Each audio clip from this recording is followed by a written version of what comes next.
Sinabi ng Saudi Arabia na naharang nila ang 3 drone na pumasok sa kanilang teritoryo mula sa himpapawid ng Iraq na huling palatandaan na nananatiling vulnerable pa rin ang mga estado sa Gulpo sa mga proxy na sinusuportahan ng Iran. Ayon sa tagapagsalita ng Saudi Defense Ministry, gagawa ang kaharian ng mga hakbang laban sa sinumang lalabag sa kanilang soberanya at para protektahan ang mga sibilyan sa teritoryo ng Saudi. Nangyari ang insidente isang araw matapos ang drone attack malapit sa Baraka Nuclear Plant sa Abu Dhabi na nagdudulot ng tanong kung sinusubukan ng mga milisya sa Iraq ang bagong ruta at epekto nito sa humihinang tigil putukan sa reyon.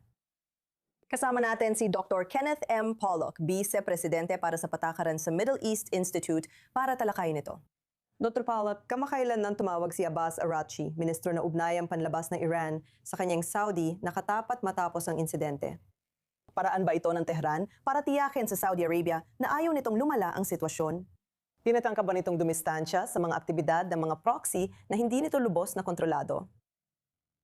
Una sa lahat, Nicole, maraming salamat sa pag-imbita sa akin. Pakisabi na rin ang pagbati ko sa matagal ko ng kaibigan na si Ambassador Ragaf. Sa tingin ko, dapat nating kilalanin na may mga lihim na negosasyon na naganap sa pagitan ng mga Iranian at iba't ibang bansa sa Gulpo bago pa magsimula ang digmaan. Tungkol naman sa nangyayari sa mga lihim na usapan na yon, mahirap talagang malaman ng eksakto. Sa palagay ko, iyon ang dapat nating ikabahala. Paulit-ulit na ipinapaabot ng mga Iranian sa lahat ng mga estado sa Gulpo na mayroon na silang mga bagong kakayahan na kanilang naipakita. Mare itong magdulot ng matinding pinsala sa mga Saudi, mga Emirati at iba't ibang estado sa Gulpo. Ano man ang mangyari sa formal na negosasyon kasama ang Estados Unidos, isa sa mga alalahanin ko ay may mga di-formal na usapan kasama ang mga estado sa Gulpo kung saan sinusubukan ng mga Iranian na takutin o i-blackmail sila. Kahit matapos ang digmaan, hihingi pa rin sila ng dagdag bayad sa mga estado sa Gulpo na para bang sinasabi nilang, kung gusto ninyong itigil namin ang pagpapadala ng mga drone at mga ballistic missile, magbayad kayo sa amin lagi. Ganito ang estilo ng Iran. Isa itong estadong gumagamit ng pang-ingikil at dahil buong kontrol ng Revolutionary Guard, hinala ko ito ang dahilan ng mga usapang iyon. At iyon ang hinala ko kung bakit may mga pag-atake gamit ang drone. Pinapaalala lang ng mga Iranian sa mga Saudi at iba pang estado sa Gulpo na kaya naming gawin ito sa inyo kahit kailan namin gustuhin. May palatandaan bang bibigay ang mga estado sa Gulpo sa ganitong panghinikil? Ang UAE ay hayagang tumututol sa Iran. Kaya kahit subukan ng mga Iranian na takutin o kikila ng ilan sa mga estado sa Gulpo, posible ba silang mahulog sa patibong? Posible talaga yon, Nicole, at sa pananaw ko, isa yon sa pinakamasamang maaring mangyari sa digmaang ito. Isa ito sa mga dahilan kung bakit pursigido ang mga estado sa Gulpo na hikayatin ang administrasyon ni Trump na makuha ang magandang resulta sa digmaang ito na nagpapakitang talo ang Iran. Alam nilang kailangan pa rin nilang makisama sa mga Iranian kahit matapos ang digmaan. Gusto nilang siguraduhin na hindi sila mabibiktima ng ganitong pang-ingikil ng mga Iranian. Pero alam nilang limitado lang ang kayang gawin nila. Sa huli, kay Pangulong Trump at Estados Unidos, nakasalalay ang magandang pagtatapos ng digmaan. Sabi ko nga, natatakot sila na kung magbigay ng konsesyon si Pangulong Trump sa mga Iranian, mapipilitan silang magbayad. May bagong punong ministro ang Iraq, si Ali Al-Zaidi, na nais kontrolin ng estado ang mga armas. Pero tingnan natin ang insidente ng drone kamakailan. Isa ba itong pagsubok kung kayang pigilan ng Baghdad ang mga milisyang suportado ng Iran o palatandaan na nananatili ang impluwensya ng Iran sa Iraq? Una sa lahat, hindi ko iniisip na dapat nating ipagpalagay na humihina ang impluwensya ng Iran sa loob ng Iraq. Wala talagang anumang palatandaan ng ganoon. Sa huli, ang gobyernong nabuo sa Baghdad ay nakabatay sa tinatawag nating coordinating framework sa Ingles. Napakalapit ng ugnayan nila sa mga Iranian. Walang senyales na humina o nabawasan iyon. Si Ali Al-Zaidi ay isang negosyante. Wala siyang karanasan sa politika. Hindi malinaw kung ano ang magagawa niya pagdating sa pagrereforma ng estado ng Iraq at pagdadala ng mga milisya ng Hashd al-Sha'abi, lalo na ang mga milisyang suportado ng Iran sa ilalim ng kanyang ganap na kontrol.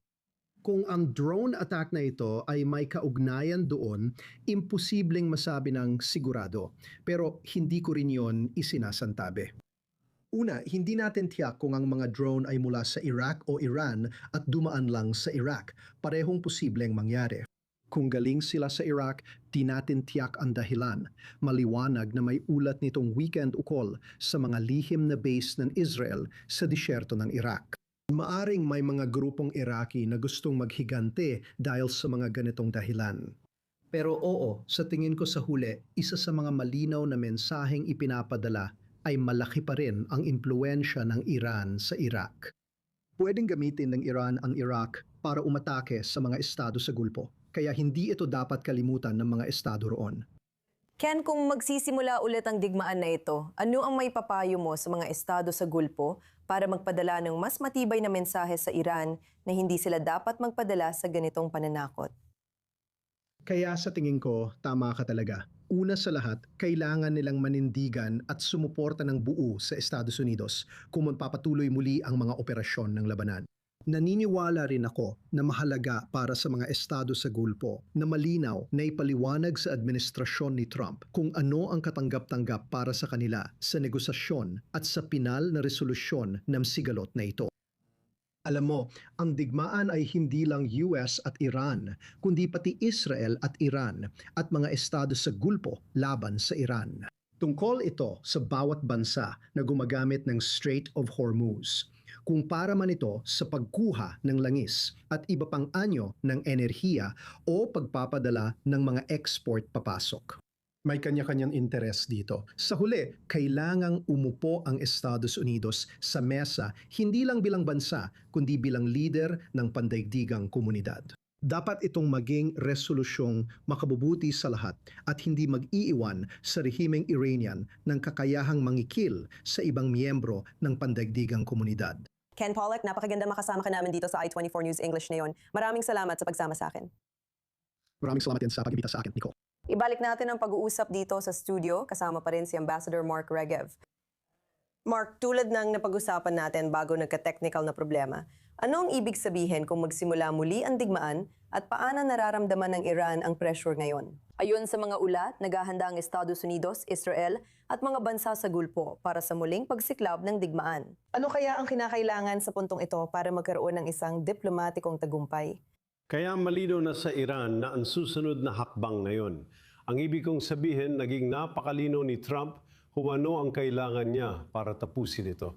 Kailangan niya ng seryosong hakbang mula sa mga Iranian tungkol sa issue ng nuclear.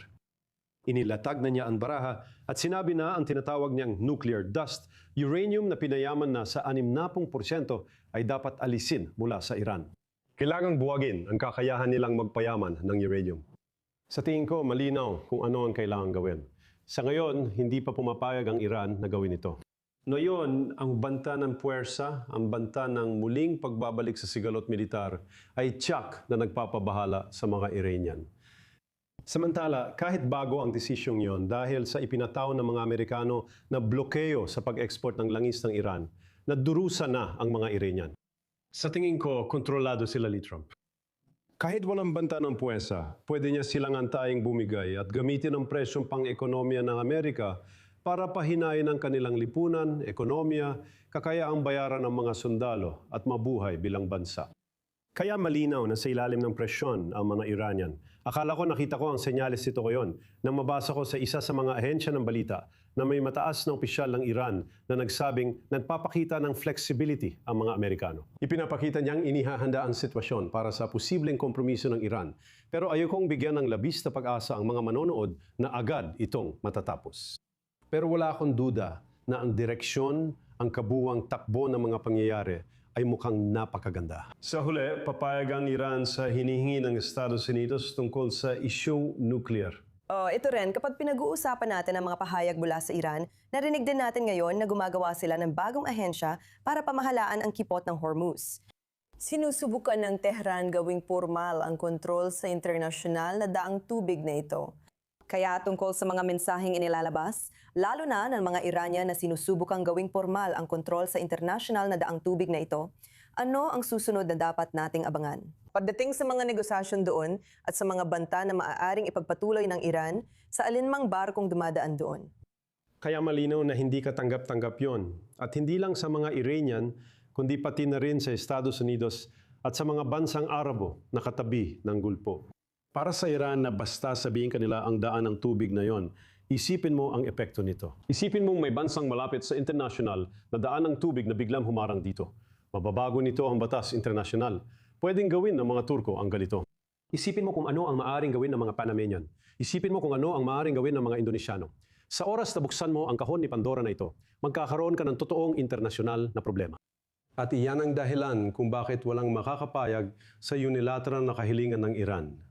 Malinaw na ito ay paraan lang nila para subukang gipitin ang lahat ng iba pa.